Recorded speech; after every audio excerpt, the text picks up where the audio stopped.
All right, we're going. Coaches coaching, coaches coaching. We've got the Mark Fisher in the house with us today. And we've got the master trainers at Salt Mine. We have a retreat going on right now. So a lot of our head trainers are in the other room in a big, huge retreat. And we stepped out for a moment to meet with Mark Fisher. Mark, how are you doing? Great. Great. So for those that don't know it, Mark owns a facility out in New York. It's about what's the size of it, Mark? 2,000 square feet? It's a little bit bigger than that. There are two different facilities. They're about 4,500, 5,000 square feet altogether, but the actual training floor is hilarious. Yeah. So our semi-private training floor, for perspective, is 650 square feet, where we train 3 people at a time when 3 people are coming in and 2 coaches are coaching. So it is not uncommon for people to be stepping over each other as they're doing glute bridges and all manner of intimacy. Awesome. No, and the reason I bring that up is because you've created such a great culture. I wanted to touch on, though, real fast. This was the first question that I wanted to ask about. On your bio, you have your spirit animal. I'm trying to pull this up here just a second. Your spirit animal. And you guys, if you have not checked out their website, you need to do that. Your spirit animal is Brian Patrick Murphy. Yeah. Who is Brian Patrick Murphy, if you don't mind me asking? If you scroll down, actually, I think he's the next 1 or 2 on there. Okay. You'd have to, I guess they're alphabetical order. Yeah, they are. Here, let's see. He's so on there. Right there. There we go. Got it. He's the minister of belief. Yeah, the minister of belief. Brian is, he's actually also the mayor of the clubhouse now. Brian is one of our co-founders. So Brian is just one of my best friends. Kyle Langworthy, the Beasticles, Brian, we called him Manimal, myself, and Michael Keeler were the 4 co-founders. And Brian's a really unique guy. He's got a lot of energy. He's also, when we say the minister of belief, I think there was 1 person that did not sign up that he had a sales conversation with last year. So the only thing about Brian is you have to be careful because you'll all sign up for a membership if you talk to him. If you talk to Brian? No, it's awesome. I'm, as you're talking here, I want to just scroll through these bios because you've got the minister of belief, the kettlebell, Jesus unicorn. This is good stuff. So this is leading into kind of what we want to talk to you about, the culture that you've created within your facility. We talk about the size of the facility, and you've made such a huge impact in the fitness industry, in the New York community itself. What's the secret sauce here? Yeah, I mean, it's such a big question, right? The first thing I always have to qualify is I don't know, right? Any student of cognition that understands the way the brain works is rightfully humble and aware that oftentimes we fill in backstories about, oh, this is what I did. However, to give you something a little bit more tactical, I think what worked for us is from day one, we were just very clear on who we were, what we believed in, and importantly, who we wanted to serve.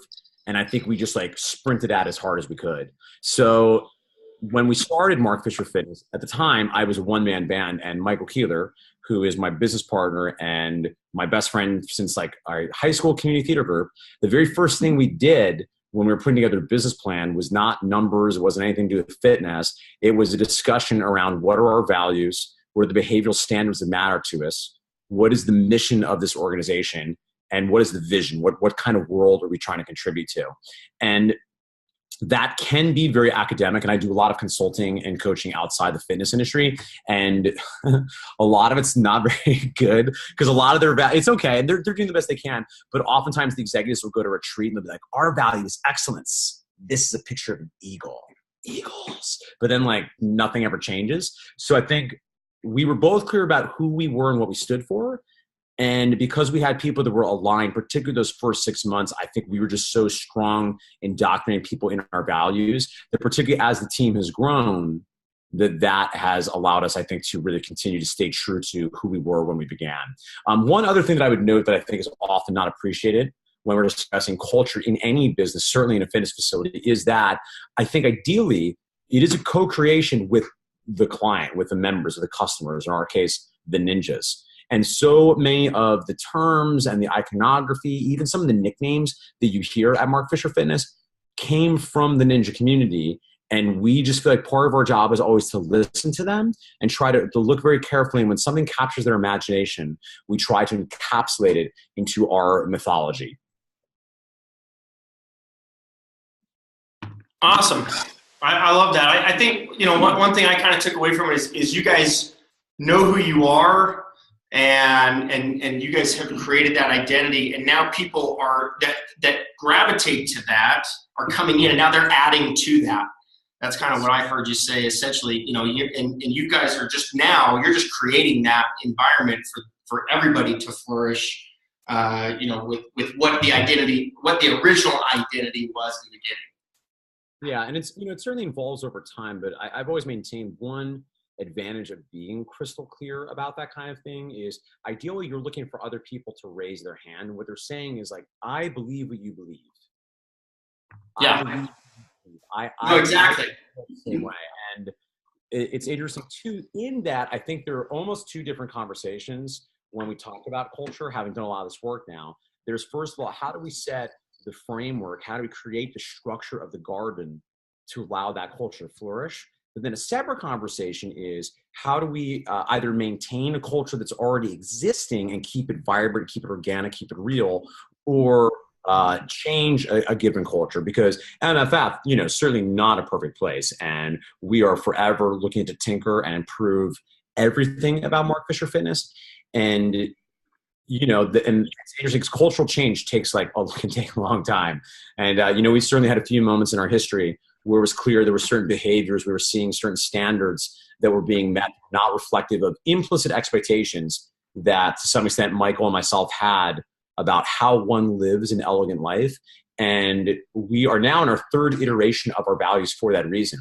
Because my perspective is, if there's something that's really bothering me, if I'm seeing people show up in a way that doesn't feel right to me, if I can't point to a value, if I can't point to a specific standard or expectation, then I don't really have any right to have any feelings about that at all. That's on me as the leader to get clear around my vision. It's because I can't hold people accountable to my implicit desires for what they should do. And you see that more common than you might think.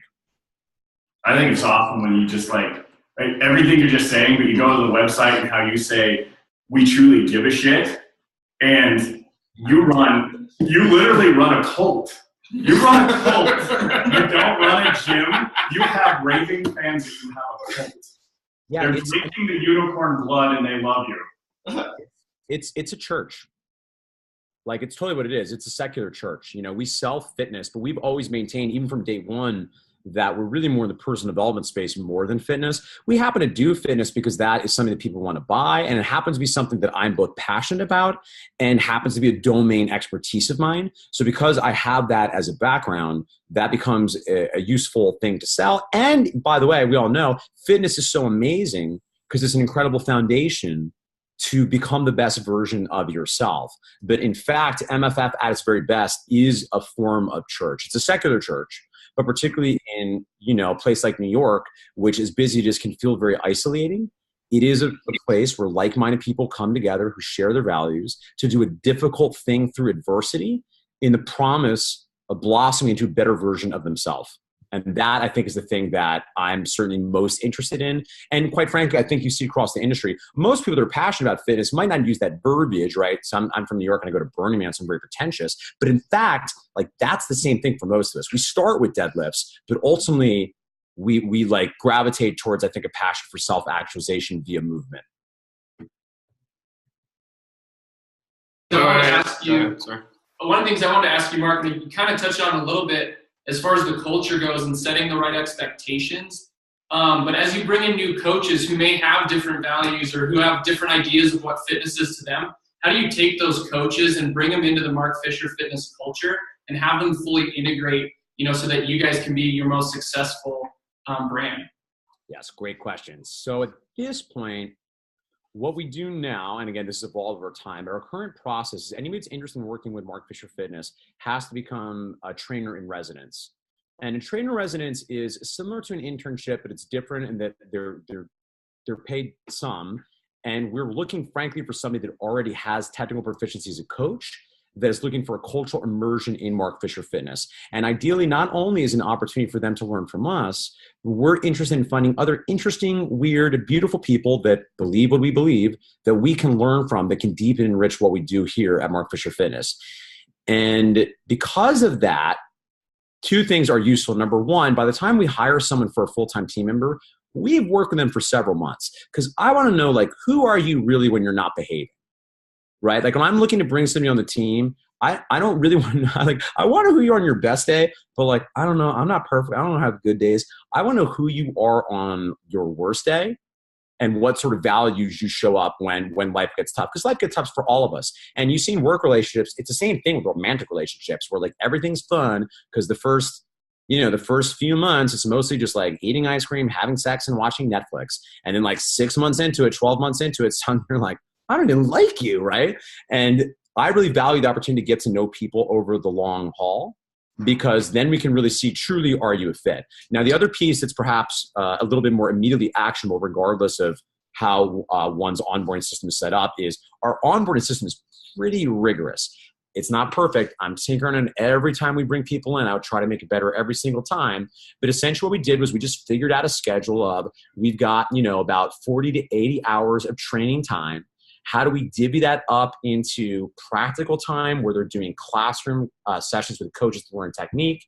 How do we divvy that up to shadowing where they're just watching and learning? How do we divvy that up from taking the classes and the semi-privates? How do we divvy that up to being a part of team meetings where they get to see organically the way our culture operates, how we communicate? And then importantly, I would also note the first thing people do when they show up is they spend a full half day with me just talking about the culture. So before we do anything else, we're not even going to do the HR stuff or talk about your email or talk about payroll until we talk about why this place exists. And it's a very one of my moves, honestly, is like, I'm real candid with people because I get it. I appreciate people want to come and work at Mark Fisher Fitness, and I can sometimes see those starry eyes where they think they joined Disneyland. And, Mickey and Minnie get in some arguments sometimes. So in those 4 hours, I'm not only trying to give them information about what matters to us, our culture, the standards that we're really going to hold them to, and make it clear, by the way, that like fun place we are, unicorn sparkle does ha ha ha facility has, that we're very serious about the work. Yeah, like we're ridiculous humans, but we're serious about the mission. We're serious about a certain level of conduct that we conduct ourselves and with each other.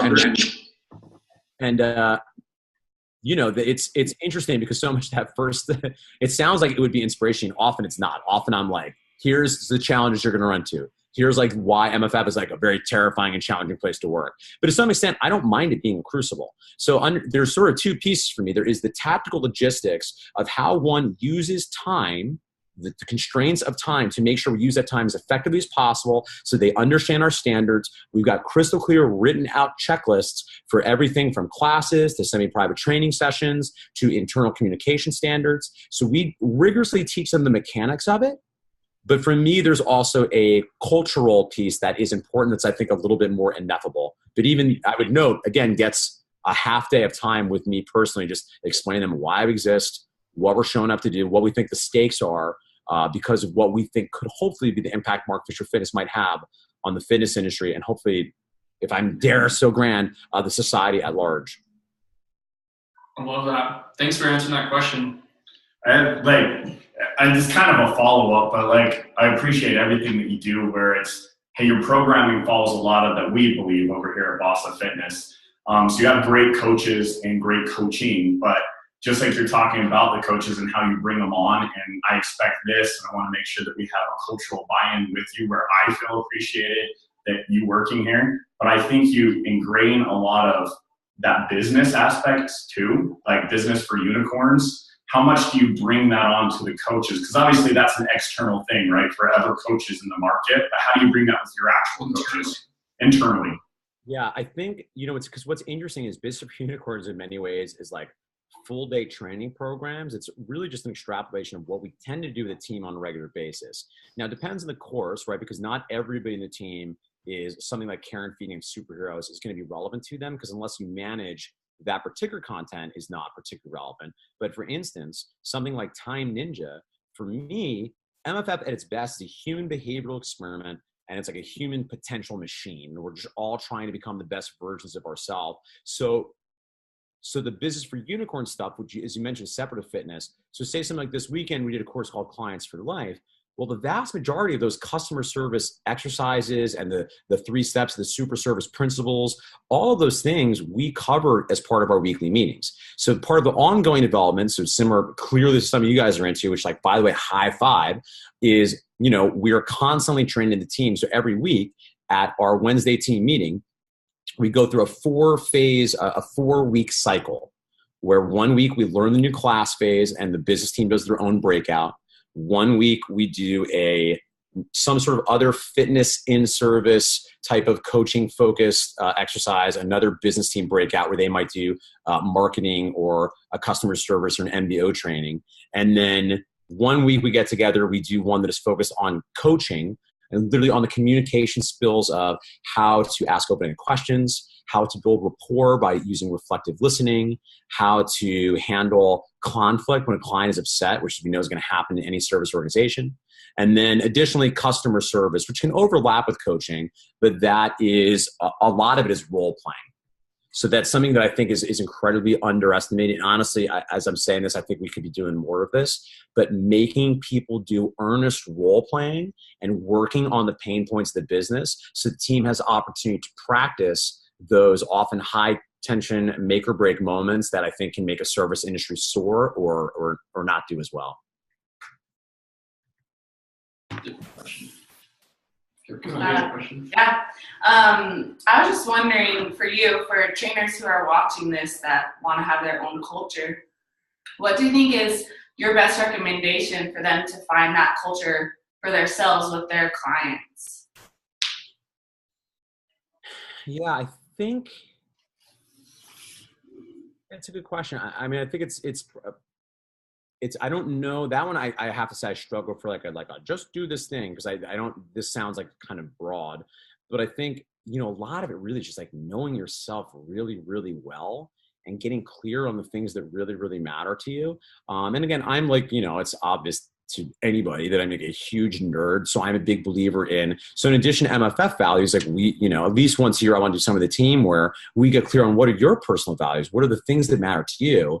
And if these are the things that you value, if that's what you say matters to you, what are examples of actions that display that behavior that's reflective of that personal value? If you say that's something that matters to you, yeah, or where are other opportunities where you can behave in a way that is reflective of these values that you've just declared that are personally meaningful to you? Because for me, I have a hard time separating values and culture. I think they're so interrelated. And MFF, of course, is known for like the ostentatiousness of our culture and like the cray-cray and the imagery and the colors and the vulgarity and the metaphors. And that's true, and that's all great, but I've always maintained that all that stuff is, I wouldn't say it's the window dressing, but I would say it's like, it's maybe the most obvious blossoming of the flower, but the thing that matters is like the plant itself, the tree, and then that's created by, seeding the ground and making the ground fertile. And a lot of that is personal exploration around one's philosophy of life. Because I would maintain that any culture and any business, for me, I think at its best is about someone testing a hypothesis of like, what does it mean to live life well? Right? Like my whole interest in having Mark Fisher Fitness in the first place is when I began to understand I could have a community of not just the ninjas, but other people like aligned to the same mission that was bigger than us. And in that journey, we could learn difficult and painful lessons about ourselves and become better than we were. And then that work allows us to not just be better what we're doing professionally, but to be better fathers and brothers and friends and citizens. Then that's when I got like kind of really excited. So I realized that's a little esoteric. I wish I had a more specific, like do these 3 things. But I think, if I were to give one action steppy thing is there are some great books about it. And I think culture is so tough because it's so ineffable. It's like smoke, right? You can't talk about it directly. But I think studying cultures that have done this effectively, and the one I always recommend is Delivering Happiness. Certainly was a book that was very influential to me because I don't know that culture, for better or for worse, I don't think you can make that academic. I think you can see it, and you know it when you see it, right? It's like porn. Like when you see it, but it's hard to actually describe what it is. Mark, they could say that. You know you're talking to Salt Lake City. I love it. I love the passion you have. That was finish that book actually delivering happiness. One of the questions I have for you is, I love how you put that all the ostentatiousness is like the window dressing, right? But one of the things as I followed you guys on social media and read on your website is I feel like there's these special moments that you guys purposely create for your clients. And I would just ask the question, what special moments do you purposely design for your clients? And what are some of the examples of those? Because I think that's really critical in building that community. And I think you guys do a special job of that, of making clients feel special, but it's on purpose. And I just walk us through how you guys do that. Yeah, there are all sorts of specific action steps with that. One thing that I always recommend that everybody in the world do, that every business would benefit from doing is, and this is even more granular, but also can probably start doing immediately, is just getting in the habit of writing cards on a weekly basis. Just writing cards to celebrate individuals, because it's that personalization that people are craving. And certainly anybody that does fitness the level we do it, it's also our differentiator from the big box gym environment.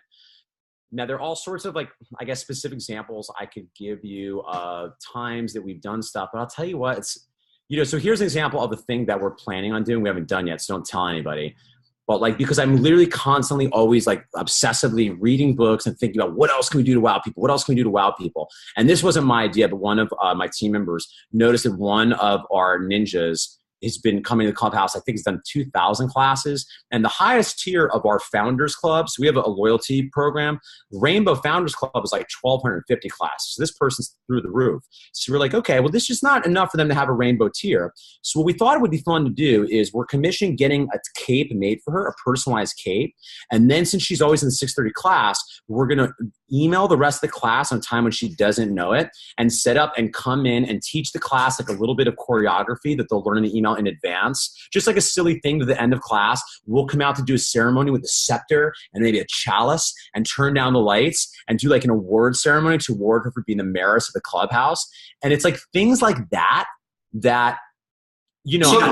So Mark, I'm going to cut you off because that's so awesome. That is amazing. So, and here's why I say, and here's what I think is so awesome about it, is it's so personalized, right? There's so many details, and that's you talk about creating wow moments, and you talk about creating, moments that you see on Instagram and Facebook and stuff like that, and everyone's trying to create that, next big whatever, right? But at the end of the day, you guys are creating a personal experience, right? And who cares if everyone sees the chalice, right? Maybe they will, maybe they won't. But at the end of the day, whoever that 2,000 person is, right, they're going to love that. And everyone that's involved in that experience is going to remember that forever. Yeah. That's awesome. It's a wonderful, and one thing that I'm planning on doing probably before that, because we're commissioning a cape, which is hilarious, is, and I'm just so moved by, we have any community has these subcultures, right? So that's another thing too I've been noodling on is what are the sub communities at MFF we can celebrate? So we have a group of 6:30 ninjas that just they're very consistent because they're people that work out 6:30 and they just do crazy things like Dolly Parton's birthday. They all dressed up like Dolly Parton. They did one, I'm going to get emotional talking about it. One of our ninjas just got called into active duty for he's part of the military. And they did this, they all came in military camo with him and did this really beautiful ceremony to wish him off as he's about to leave our clubhouse and go and fight for our country. And it's so interesting because now it's I feel the ninjas are so good at this. It's competitive. It's I want to one-up them. And even the mayor's thing, I have to say, the last thing I'll say that I'm so proud about that is that's not even my idea. It was somebody on my team's idea. So when we talk about these wow moments at Mark Fisher Fitness, we talk about what we call the 3 super service principles. Principle 1 is just nail the basics, right? If you're in a hotel, you want towels, right? You don't get extra points for not having blood on your mattress, right? A non-bloody mattress is just a basic, right? You can't market that. Then super service principle 2 is personalization. right? And that's like really meeting the person where they're at. And that could be something as simple as using their names to writing them thank you cards. And then super service principle number 3, I love, because that's making these wow moments. And it's so hard because you can't systemize it, right? Because if you systemize every time it's somebody's birthday, we all wear pointy hats and we all get a Quest bar. Well, that's a wow moment the first time you do it. But if you systemize it, then it's not a bad thing, but it's not a wow moment anymore. So like, I think what I'm constantly driving to do is I want to make our wow moments more consistent to the point where now we have to keep going even more over the top to blow people's minds. So they're just like screaming from the heavens about what an amazing experience they had in Mark Fisher Fitness. Yeah. I don't have any. I just think that's so awesome that you're basically what you're talking about is just all your clients are your friends and you guys care about them, and all you're doing is celebrating your friendship every time you go into the gym. Yeah, like I just, it's so funny. Like I'm a big evolutionary psychology nerd, and in evolutionary psychology, they have this thing called reciprocal altruism, right? And this is, anybody who's a student of marketing understands one of the principles of influence is reciprocity, where you give something to someone and then they feel in your debt. And I feel like something that's really worked for me in my life is I'm kind of a sucker and I'm incredibly loyal because it's very easy for me to feel like I'm in a debt to someone. And like, I feel like the ninjas, I'm always like, I can't believe they're giving us their time and their money and trusting us with their body. And I'm just like, I don't feel entitled to any of it. So like, I feel like I'm just constantly desperately trying to pay back the ninjas. And for me, a lot of time, frankly, the team for the fact that they've committed to this shared thing together. So I'm just constantly feeling very, very grateful. And I feel lucky that my life is constantly trying to be worthy and live up to the honor that I've been given and the privilege I've been given by people I really care about a lot. Say one thing. Awesome. I just want to say the thing I love most about that, Mark, is just that like it doesn't even cost you guys that much to make these things happen, but it just seems so much like you just are so passionate about it, you care so much that you guys make them happen. I think more business could do that.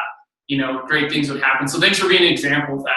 Yeah, I mean, you're getting teary-eyed over it. That's how much you care, I think Michelle has one last question for you. Yeah, so with that being said, to kind of wrap things up, is that to work in fitness, it's a high-paced energy environment. You have to be on your go. You're passionate about what you do. So what do you personally do to continue to fuel that every day? Because we have really long days. I'm sure you have super long days, and it's just hard to kind of keep. Some trainers kind of need to keep that passion as they fuel and keep going through the industry, especially when you're in the industry for years. What do you do personally to kind of keep that passion, keep your energy up in the work? Yeah.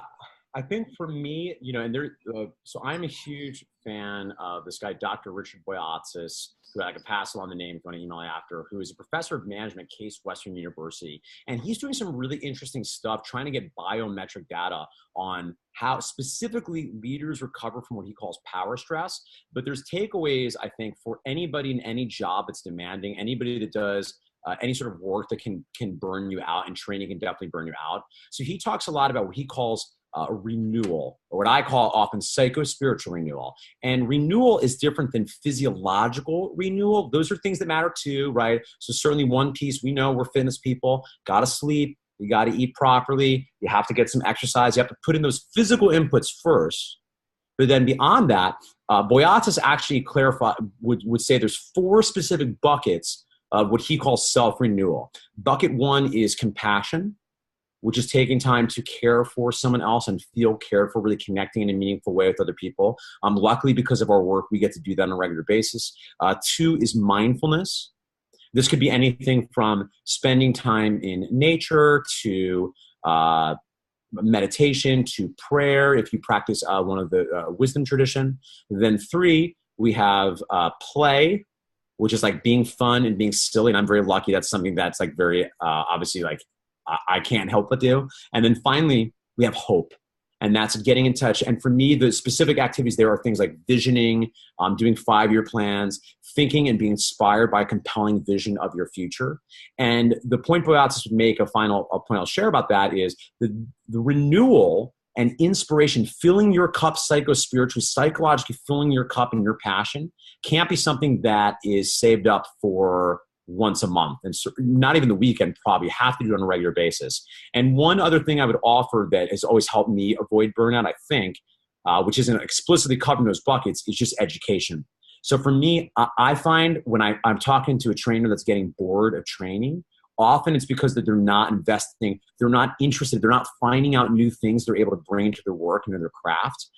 So for me, I think an ongoing pursuit of education has also helped me keep it interesting, because for me, the work is never done, right? There's always room for Jello. I feel like I've chosen some, like we all have a very hard thing to do in our life, and I approach it with great humility. And I know that, master is probably not for this world, and that's fine. And I'm just so honored to do something that every day there's opportunities for me to grow and develop.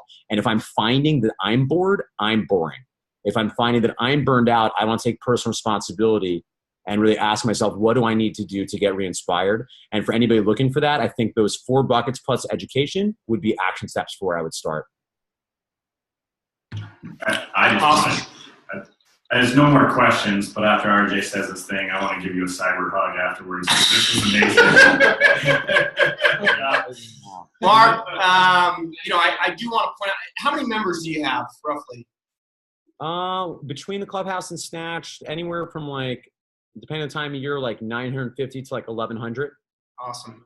And the one thing that I wanted to, and the reason I asked that is, you bring about this, you talked about the story with the active duty member, and you see the passion that you have on it. And at the end of the day, I think that's, if we were to talk about the secret sauce, that's probably it, right? Is your passion, your care, what you bring to the table. So we appreciate your example. Thanks a lot for being on here with us. And can't wait to see you in September, man. Looking forward to it. All right, we'll end this recording.